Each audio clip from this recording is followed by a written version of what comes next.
This is Tank's Vlog,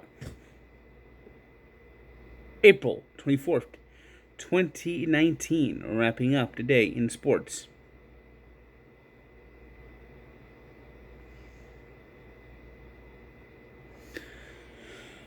Today, we're gathered here to remember the career of Russell Westbrook, who today was ghosted in the worst possible way by Damian Lillard. Not only did the Trailblazers end the game on a big run to beat the Thunder to eliminate them in 5 games, but Damian Lillard shot the ball from nearly half court, three-pointer at the buzzer, and gave the stare of death. There is no recovering from that. There is absolutely no recovering. Russell Westbrook did get a triple-double tonight, but nobody will remember that. As Damian Lillard, with just the absolute cold-hearted, cold-blooded three-pointer, scoring 50 points, he didn't just beat the Oklahoma City Thunder tonight. He destroyed their families. I mean, anyone that survived, anyone that's still alive after that game for Oklahoma City now needs to go into witness relocation. They need to change their identities. They need to hide out for a while, including Russell Westbrook, because there's just no recovering from what Damian Lillard did to them tonight. It was one of 4 games in the NBA, of course. Out east, 2 series came to an end. Second round now set in stone as the 76ers beat up the Brooklyn Nets again, 122-100. Nets finished the game, played better in the second half, but their first half was pathetic as they were down basically 23-2. Good night, Irene, right there. Game over. I mean, the 76ers phoned in the first game. The Nets mailed in the rest of the series. Also rallying from a Game 1 loss at home was the Toronto Raptors, who today eliminated the Orlando Magic in 5 with a 115-96 win. Kawhi Leonard, 27 points, 7 rebounds. So next up it will be Raptors against the 76ers. Bucks, Celtics, second round should probably begin this weekend. And in the one series that's been competitive, the Denver Nuggets scored a 108-90 win to take a 3-2 series lead over the Spurs. Jamal Murray had a big night with 23 points and 7 assists to lead the way for Denver. With the Warriors poised to knock out the Clippers, we got the Rockets leading 3-1 on the Jazz. This could be the only series that could go 7 games. And it's just been more the same, more just bad NBA playoff basketball. Except for that, just the one moment we've gotten so far in these playoffs was the Damian Lillard stare down. Same can't be said in the NHL, where it's excitement personified. And for the 26th year in a row, Lord Stanley is coming to the US of A. As the Toronto Raptors, Canada's last hope, suffered a 5-1 loss at the hand of Bruins. Apparently the Maple Leafs have been stuck in this rut for a while. Last 3 times the Maple Leafs have made the playoffs, they have lost Game 7 in Boston. This, unlike last year, was more competitive series. The Maple Leafs had their chance, had a brief lead in Game 6 at home, but no more. Very disappointing season ending for Toronto. John Tavares was their big signing, and John Tavares is going home, and the Islanders are playing in the second round. How do you like them apples? Yes, indeed. I mean, and just think about this. The poor Toronto Maple Leafs. As autumn has come back to Toronto, the Leafs have fallen. It's been autumn in Toronto for a long time. Just think about this. The last time the Maple Leafs played for the Stanley Cup final, the last time, they were neck and neck with the Canadiens for most Stanley Cups. The Canadiens had won 14, and the Maple Leafs celebrated their 13th Stanley Cup championship in 1967. That was the last year of the original 6. Expansion came the next season. The Maple Leafs have not even played in the Stanley Cup Finals since. The Canadiens won 10 more Stanley Cups, have the most all-time with 24. Toronto still ranks second at 13, although Detroit made a little run behind them. So Detroit, once they get rebuilt, could make a run for second place. But for a team that had 13 Stanley Cup wins, they have not been to the Stanley Cup final in now 52 years. Stunning. That would be like the Yankees not going to the World Series for half a century. That would be like the Cowboys not going to the Super Bowl for 50 years. Well, don't look now, the Cowboys are halfway there. And that would be like the Lakers not going to the NBA Finals for 50 years. That's how incredible this drought has been for the Toronto Maple Leafs. Controversy in the second Game 7 that was played tonight, as the Vegas Golden Knights look to be on their way to the second round.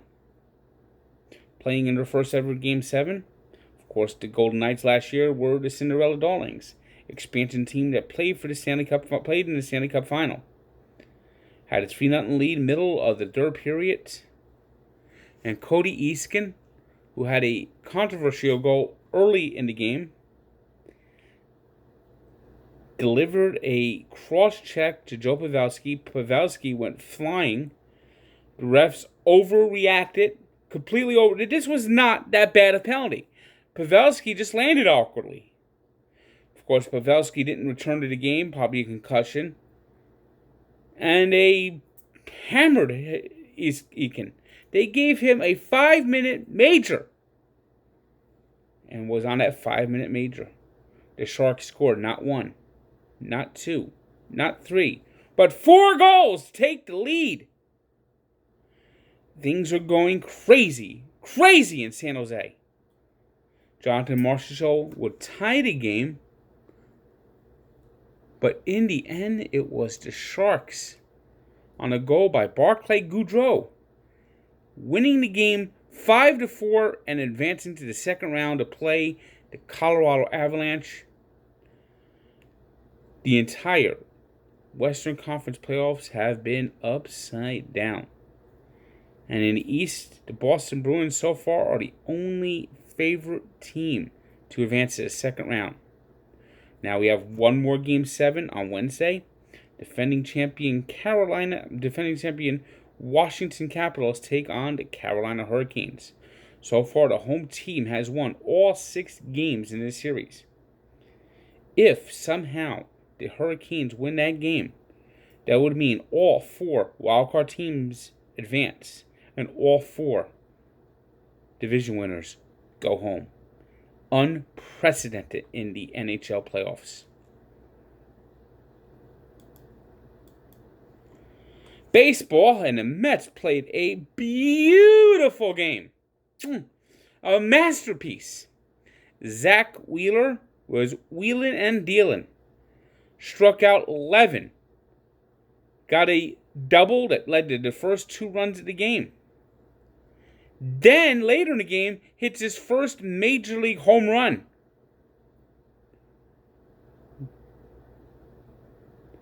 Absolute, beautiful, perfect. Zach, follow that performance. Let's see it again more often. Todd Frazier, who I really don't understand what the use for him on the team right now is. Did something that I was actually shocked at. Hit a grand slam. Only concern of the game is Brandon Nimmo. Likely will be landing on the disabled list. This is the second week in a row he has left the game. Now it is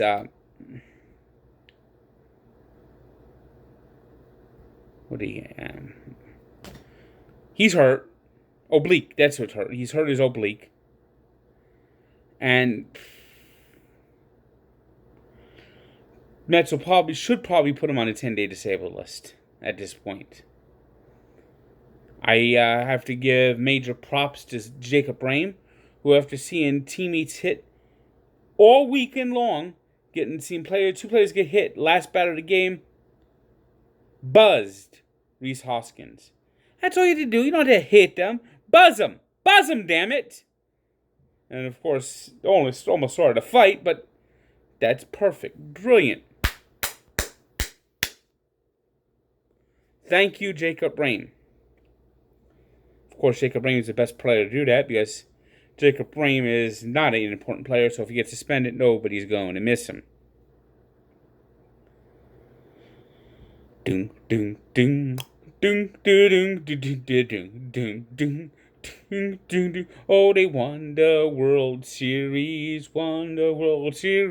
but so far they're hungover. No one knows what's quite wrong. Why they can't get their heads out their ass. Oh, if they keep playing like this, they're playing like toilet water. Red Sox, you're stinking it up. Yes, the Boston Red Sox got swept at home today by the putrid Detroit Tigers, losing 7-4 and 4-2. When they get good pitching, they can't seem to get the good hitting. Chris Sale smacked around again, didn't get the loss this time, but still struggling. He's going to likely end, he might make one more start in April. But, man, he just can't get anything going at all. And just bad performance after bad performance. You know, it's too early. I mean, this team won 108 games last year. But at 9-14, they just don't look right. It was doubly bad news for the Indians as they lost to the Marlins 3-1 at home as Carlos Carrasco suffered a knee injury.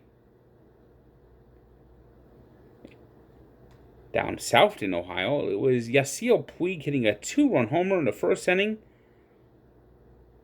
helping the Reds beat the Braves 7-6. It was Arizona 2, Pirates 1.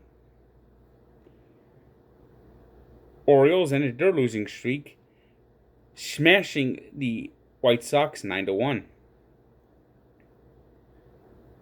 Giants got home runs from Pablo Sandoval and 3 others as they beat the Blue Jays 7-6. It was the Rays 5-2 winners over the Royals. Paul DeJong hit a home run in the 8th inning to beat the Brewers 4-3. Brewers now suddenly struggling. Hope they continue to struggle over the weekend. In Houston, it was Jose Altuve with a 3-run homer and Alex Bregman with 3 runs batted in to beat the Twins 10-4. Patrick Corbin led the way with 6 strong innings, improving to 2-0 on the season as the Nationals beat the Rockies 6-3. It was the A's 11-5 winners over the Rangers. The Padres doubled up the Mariners 6-3. And the Yankees, with a strong start from Diego Germán, continuing his strong pitching. 2 home runs from Luke Voit and Mike Ford hitting his first career home run, beating the Angels 7-5. Once again, they put Chad Green in the game, and Chad Green, it means go, go, go, go, go for the other team's offense, as he gave up a grand slam before getting the hook without retiring a batter. Yankees bullpen did settle down. Zach Britton got the save, his first of the season, as the Yankees did hold on to win the game 7-5. Chad Green, yee. Today's 3 stars are Damian Lillard, Zach Wheeler, and Kevin LeBlanc, who had something to do with all 4 goals the Sharks scored on that incredible 5-minute major penalty, which turned the whole game around. He had 3 assists and scored the go-ahead goal. Today's birthday shout-out goes to a guy who had a decent career at the Mets. Could become the manager any time now in baseball. Looks like he's well on his way. And that's Carlos Beltran, who turns 42. And we take a look back to 1994, when David Robinson had enough about Shaquille O'Neal, went out and scored 71 points in the final game of the season to win the scoring title. Check out the full story at Barstool Sports and its Sports Encyclopedia, where sports history lives. And for everyone that's out there, new episode of Allow Me to Be Frank has just dropped. Pat Ragazzo of, I hope I pronounced the name right this time, from Metsmerized Online, joined me for a nice conversation. Did a lot of Mets stuff, a lot of NBA, NFL draft stuff, so yeah, I think you guys will enjoy it. I'll also have another episode coming up later this week.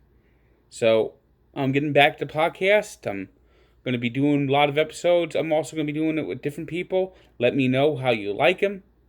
Check it out at SoundCloud and iTunes, and have a good day.